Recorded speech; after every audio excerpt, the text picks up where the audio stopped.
சனாதனத்தை டெங்குவோடு ஒப்பிட்டு அதனை ஒழித்தே தீருவோம் என திமுகவினர் மேடைதோறும் பேசி வரும் நிலையில் பீகார் மாநிலத்தின் இளம் சட்டமன்ற உறுப்பினரான மைதிலி தாக்கூர் தமிழ் கடவுளான முருகப்பெருமானின் பாடலை தமிழில் பாடி முருக பக்தர்கள் அனைவரையும் மகிழ்ச்சி கடலில் ஆழ்த்தினார்.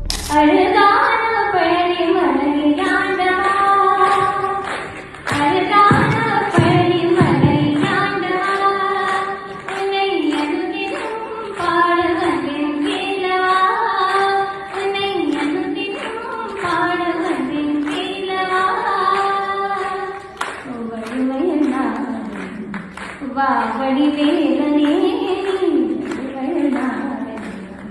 வாவடி வேலனே